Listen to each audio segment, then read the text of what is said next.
All right, we got something else from Lowe's. This is going to be a good video, so let me show you the boxes and then we'll get into it.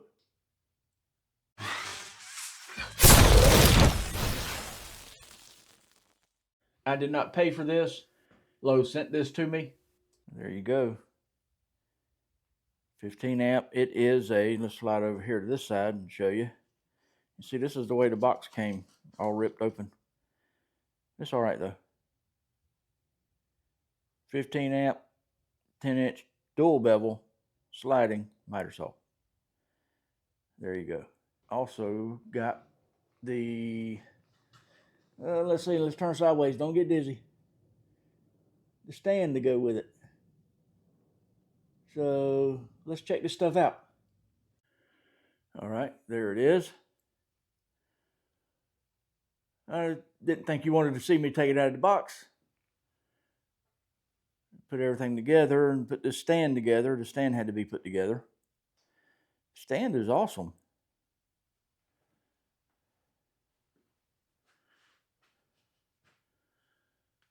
Just want to show you. And it slides. It's cool. It slides very easy, matter of fact. Pretty cool. Comes with a clamp. Of course, you can put the clamp, you see, tighten it up here, and you can take the clamp out and you can put it here or over on the other side over there. There's another one of these spots for it. But you just push it down, pull it up, whichever way you need to go to fit your board under there. And then you see it go down to clamp. And then, believe it or not, that's one of the better type of clamps. I don't know how long it's going to last because it's plastic, but we'll see. Now, it does have these little wings out here you can pull out. I'm not going to pull it out on camera because it's kind of noisy, see? I don't know why they're like that. They're supposed to slide easy, but, and of course, you loosen this screw here up with an Allen wrench, which is a different Allen wrench than what fits this stand. But the tool, I don't know if you can see it, the tool is right back here. On one end, it's a, let's see. Let me see if I can get where you can see it. One is a Phillips, and then of course the Allen. The Allen fits the bolt here. Okay. But you got to loosen this to slide these out, and it gives you like 8 inches more capacity. This one here is slid out. Both of them slide out. It's got one on both sides. And of course, on the stand, it slides out too on both sides. So that helps you support your material even better. That's pretty cool. And you know, like I said, that side slides out as well. And this is just a stop. You can loosen this and slide this down out of the way. At least I think you can. See there? Loosen this and you can just slide this down out of the way where it ain't bothering you. Or raise it up, tighten it up. One thing I have noticed, this adjustment, kind of on the corner, it don't, see how you put very little pressure on it and it goes down. This is tight. I don't know. I don't know if I like that too much, but it is what it is. And then this right here tightens up this where it won't slide in and out, which again, that's pretty tight. And it just slides in easily like that. Now, it bolts to the stand right here and right there. Comes with an Allen wrench that fits these bolts.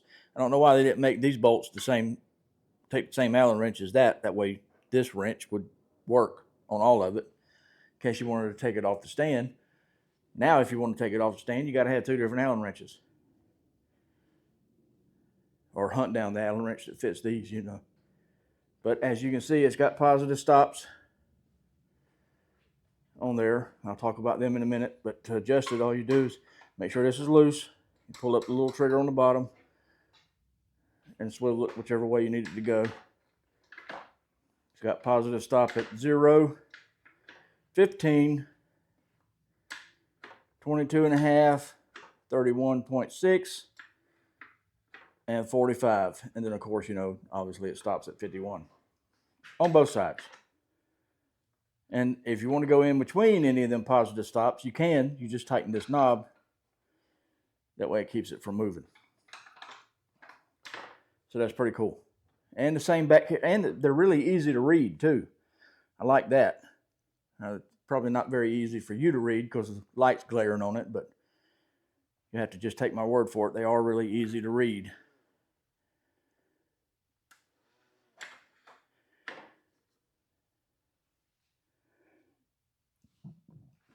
And even back here, it's really easy to read for the bevel. And on the left, it goes to 46 degrees. And on the right, it'll bevel to 48 degrees. And, you know, to bevel it, you just loosen this knob and then pull this, and it'll bevel it. I can't do that with one hand because you got to use two hands. So let me bevel it all the way one way, and I'll show you. Okay, there it is, all the way to the right. And when you bring it back up, it should stop at 0. So then I have to use two hands again to get it to go over to the left. But there it is to the right. And one thing you have to remember when you're doing bevel cuts, you have to move these fences right here. Because when you bring it down, it will hit. All right, there it is, beveled over to the left. Now, when you're doing to the right, you have to remove this fence if you want to do like a 45, because it hits the motor when you bevel it over. So you have to remove the top fence.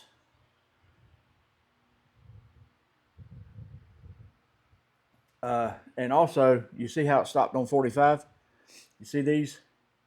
If you want it to go any farther, now it should have a positive stop where it stops on 45, but if you want it to go any farther, you got to loosen these. Obviously, this one is for when it's over here to the right. That one down there is the one for the left. So you loosen that nut and then tighten this in, and it'll get it to go all the way to 48. And same for the other side for 46. Now let's see, I don't know if it'll stop. Yep, it stopped. See how it stops on 45 or on 0? See how it stopped on 45? But now I don't know if that's an actual positive stop like these have, or if it's just stopping because it's hitting on here. This hits on here. So like I said, if you want to go to 46, you got to loosen it on the other side, tighten it in so it goes over farther. That's pretty cool though. You see what I was saying? If that fence was in there, let me get it. And that's at a 45 degree. If the fence was in here,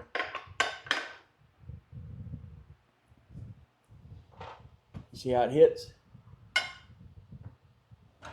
So you don't just have to remove it or move it back a little bit. You got to remove it all the way.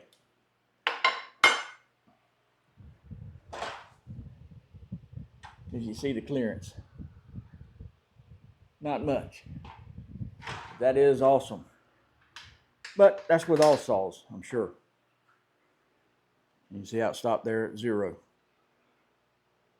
It's pretty cool. And this button here, you lower it down. Let's see, where am I at? Then you push this in and it holds it down. Then you just carry it by this handle if it's not on the stand. It's pretty heavy with the, it's probably like, I don't know, 50 pounds maybe, something like that with the stand, maybe 60. I think they said this stand was like 34 pounds and saw's probably about the same. So both of them together, you know.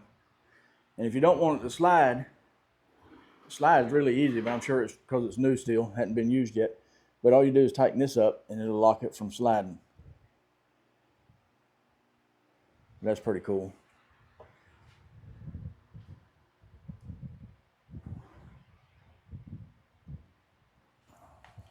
So you just pull this pin out and it'll raise up. Now, as you can see, it's a 40 tooth. Let me see if it says it. Nope. So what I think I'm going to do is put this blade over here on my table saw and put the 80 tooth that's on the table saw now over here on the miter saw. The only thing I don't really like about it so far is the cut plate's got a wide, I mean, obviously you got to have a pretty wide gap for doing the angles, the bevels, but you need some zero clearance tape to go on here to keep small pieces from falling down inside there. And it don't look like they would fall all the way through, so you'd have to take this off to clean all that stuff out, which can be a pain in the butt. And there's some information there about the saw.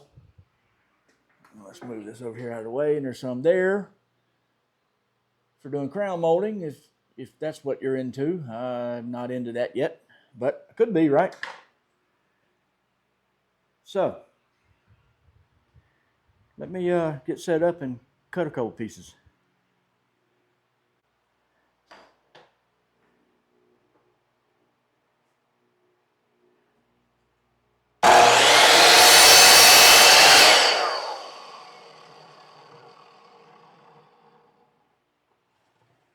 Wow, that could be a little quicker to stop. I don't know if I like that. I do like this shadow line though. This is awesome.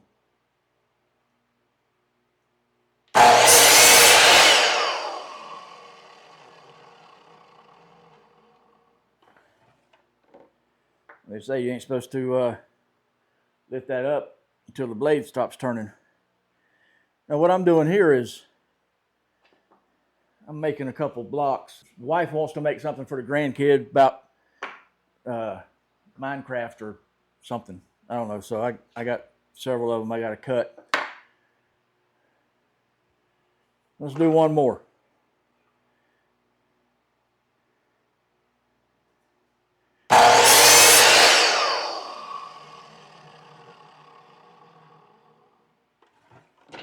One thing I will say is the, yeah, you see how, let me show you.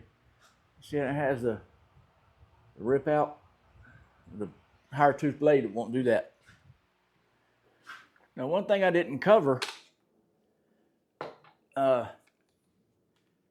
when this thing is sitting on the table, from the table up to here is 27 inches tall. Let me get my piece of paper where I wrote this stuff down at. And from way back there, way back here, to all the way up here to the front is 40 inches. So you got to have a pretty good bit of space to put that. If you put that on a table or a bench up against the wall, it's got to be 40 inches away. Or, you know, this, I guess you could live with sticking out, but you got to make sure you have enough room for all that sticking out back there in the back, or it'll hit the wall. And it is 23 and a half, I believe, wide from that side where the wing is to this side. As you can see, which is pretty typical with just about any miter saw, the dust collection is not really all that good. Of course, it might have been a little better if I would have had a vacuum cleaner hooked to it and had some suction going through there instead of just expecting it to go up there and go in that bag. But as you can see, it put out quite a bit of dust, which is typical with all miter saws. Just about all of them anyway, especially the lower price ones. Okay, just like with all the lower price, I think this one was $249. I don't know, range is somewhere between $249 and $279, depending on if you can get it on sale or not. But it's a great miter saw, especially if you're just starting out. You don't want to spend a whole lot of money. This is the way to go. You'll have a link down in the description, link to Lowe's to get this. So if you want to get one, I would appreciate it. They are well worth the money. But you know, a lot of the cheaper priced miter saws, they are not sliding miter saws. They're just more or less like chop saws. I have one over there.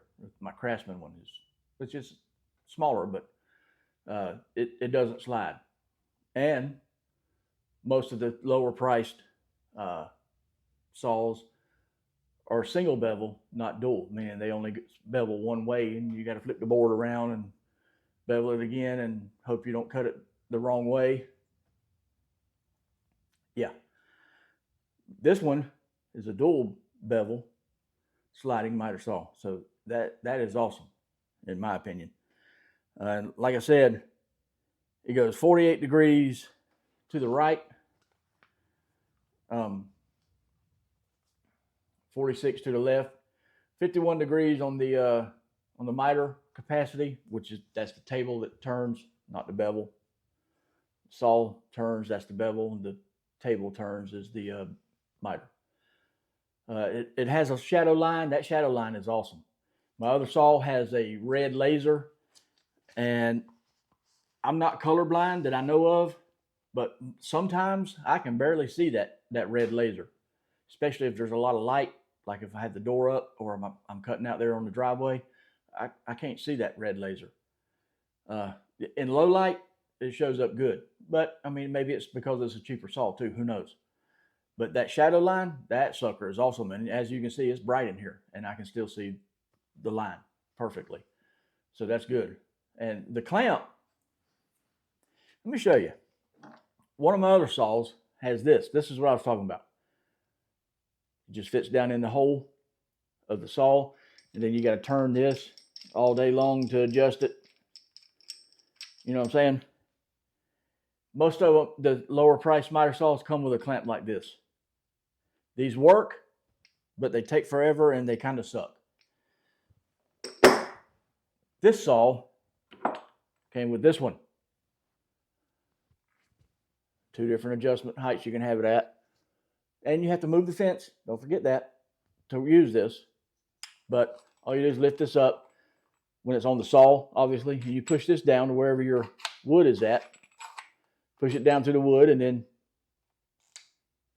push that down, and it clamps down. And this comes down a little bit tighter when you lower the red lever. This clamp is awesome. Matter of fact, it'll probably fit on my other saw. And if it will, I'll use this clamp on it instead of that one. As far as cut capacity or depth, you know, how thick of a piece you can cut, you're limited to, I think it's a 4-inch. Yeah, it is 40-inch at 90 degrees because it's only a 10-inch saw. So you're limited to only having 4 inches of depth. And now when it slides, you get 12 inches. So it'll cut a 2x12. So that's good. Instead of having to cut halfway through and then flip it over and do it again, you know. So that comes in handy. I wanted the 12-inch saw, but then I started thinking, if I get a 12-inch saw, then I have to have different blades for that saw versus my table saw, because it's a 10-inch saw. Now I can put the table saw blades from the table saw onto the miter saw and swap them around. The only thing I probably won't do is put this 24-inch blade or 24-tooth blade that came with the table saw. I probably won't put it on the miter saw. But I am going to take that 80-tooth off the miter saw or the table saw and put it on the miter saw and put the 40 on the table saw. So that's pretty good. I might get another 80 or maybe a 60 for the table saw. But we'll see. Okay, checking the square. As you can see, of course, I'm leaning on the saw a little bit to hold it down, but as you can see right out of the box, it's square. Now, all right, as you can see, it does do square cuts right out of the box. No adjustment.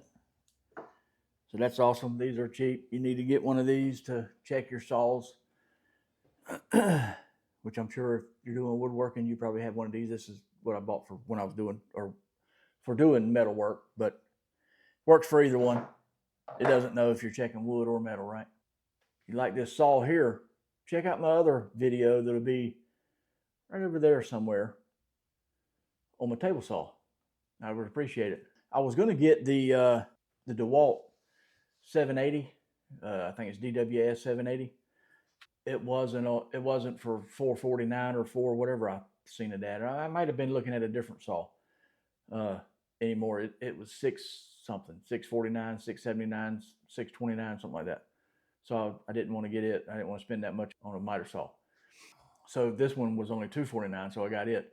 Now the DeWalt 779, it now is at 449 or 429. So, but I don't know if it has a laser on it, but I know it don't have the shadow line, and that I wanted the shadow line. That I think is awesome.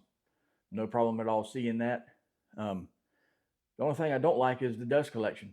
I need to try it with the vacuum cleaner hooked to it instead of just relying on it to go into that bag. I'm sure with the vacuum cleaner hooked to it, it'll be a little bit better. And as you can see, the lines, I got several of these. I still got to cut out. Plus, there's another one right here. So that's 1, 2, 3, 4 here, and there's 2 more over there I got to cut. So I got a little bit of work to do, right? Anyway, that's the review of this saw. I hope you like it. It's awesome saw. Check the description, and it'll take you to Lowe's. You can pick this saw up. I would appreciate it. It is an awesome saw if you're looking for, especially a beginner saw. You don't want to spend a whole lot of money on it. That's the way to go right there, because you get pretty much all the options that your more expensive saws have in a cheaper price range, right? So that's all I got for this video. Hope you like it. Thanks for watching, and I'll see you in the next one.